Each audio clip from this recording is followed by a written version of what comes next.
Assalamualaikum semuanya, saya Siwandari akan mereview film dokumenter yang berdurasi 84 menit tentang tanah moyangku, yang dimana di dalam film tersebut terdapat konflik agraria yang melibatkan perebutan hak tanah antara masyarakat adat dan korporasi, khususnya dalam konteks perkebunan sawit di Indonesia.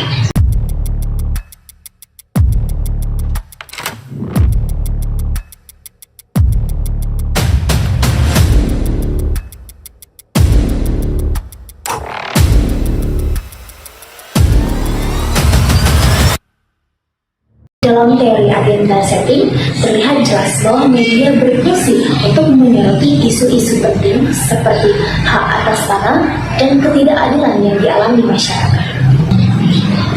Dengan menampilkan konflik narasi yang mendalam, film ini mengarahkan masyarakat pada masalah yang sering terabaikan.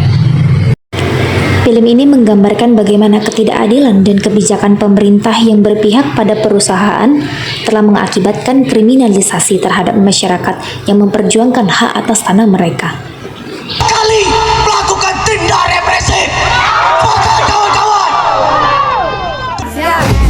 Film ini menyoroti pentingnya solidaritas dan perjuangan kolektif masyarakat dalam menghadapi tantangan tersebut. Film ini mendokumentasikan berbagai kasus, termasuk perampasan lahan untuk perkebunan kelapa sawit, dan menyoroti ketidakadilan serta dampak sosial dari konflik agraria yang berkepanjangan sampai saat ini. Konflik agraria di Indonesia sendiri berdampak signifikan terhadap kehidupan petani. Kerugian ekonomi terjadi akibat penggusuran dan perampasan tanah yang mengakibatkan hilangnya mata pencarian dan akses terhadap lahan pertanian.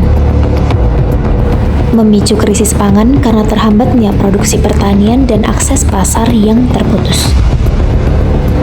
Warga Banjaranyar di Pulau Jawa dan Mantami di Kalimantan harus sama-sama berjuang mendapatkan tanah karena petani Indonesia hanya memiliki sedikit tanah atau setengah dari lapangan sepak bola. Berbeda dengan PT Sinarmas yang bisa menguasai tanah 3 juta lebih atau setara dengan 4 kali Pulau Bali.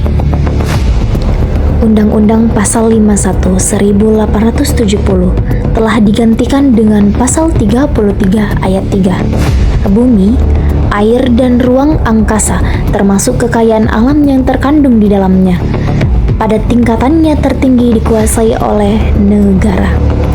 Sebenarnya pasal 33 ini adalah panduan, tetapi hal ini juga membawakan dampak negatif yang berkepanjangan, terutama untuk kalangan kelas bawah, yang dimana rakyat tidak mendapatkan hak atas kepemilikan lahan. Sebelum menjadi kebun sawit, tanah tersebut adalah tanah adat. Sebagaimana lazimnya tanah adat, tidak disertai dokumen, hanya ditandai dengan makam para leluhur mereka. Pada tanggal 7 Oktober 2023, Desa Bangkal, Kabupaten Seruyan, terjadi penembakan warga. Insiden ini dipicu karena konflik lahan antara warga dan perusahaan sawit PT Hamparan Sawit Bangun Persada atau HMBP 1. Warga menuntut agar perusahaan menyerahkan lahan yang berada di luar konsesi untuk dikelola masyarakat. Karena insiden ini, banyak warga yang terluka akibat tembakan aparat keamanan yang merespon aksi protes warga. Salah satu seorang bernama Gaji tewas dan meninggal dunia. Saya tuh kalau pasti mati kalau ada orang duduk di sini kemarin.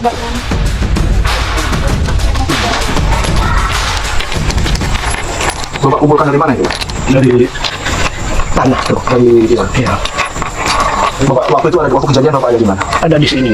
Duduk di sini Pak, di bangku. Jadi diirit saya sampai ke tanah itu nah. Ya, hancur kaki saya ini banyak nah Pak. Ya.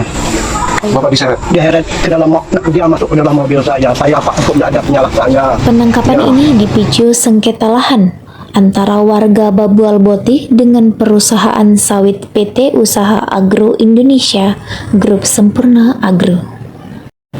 Akibat dari konflik agraria ini juga, banyak warga mendapatkan perlakuan yang tidak baik dari pihak PT maupun dari pihak kepolisian. Bahkan pihak kepolisian pun tidak berpihak kepada rakyat. Mereka menyakiti rakyat dengan cara memukul, menembak, bahkan menyeret rakyat, memperlakukannya seperti hewan. Dan mirisnya, konflik ini berlanjut hingga sampai saat ini karena keserakahan para pemerintah yang enggan membagi tanah kepada rakyat. Padahal rakyat hanya ingin meminta seperempat atau sedikit bagian sekitar seratusan, sementara yang dipegang oleh pemerintah itu sekitaran jutaan atau ribuan tanah. Konflik agraria di Indonesia sendiri semakin meningkat dengan memiliki 241 kejadian pada tahun 2023.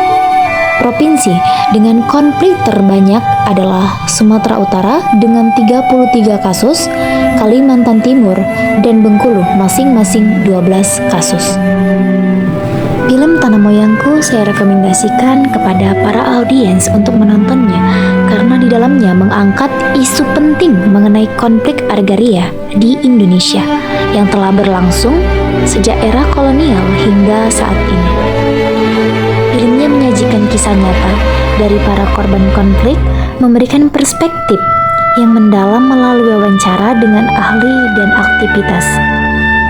Dan film ini juga mengedukasi penonton tentang dampak negatif dari perampasan tanah dan mendorong kesadaran akan hak-hak masyarakat adat.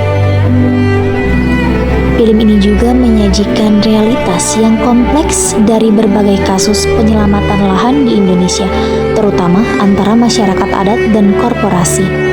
Melalui wawancara dengan korban dan data kuantitatif, film ini menunjukkan dampak sosial dan ekonomi dari perampasan tanah serta proses kriminalisasi yang dialami masyarakat.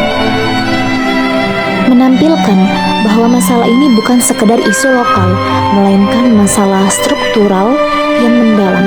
Penonton diajak memikirkan pentingnya solidaritas dan perjuangan kolektif dalam menghadapi ketidakadilan agraria yang terjadi di negara kita sendiri.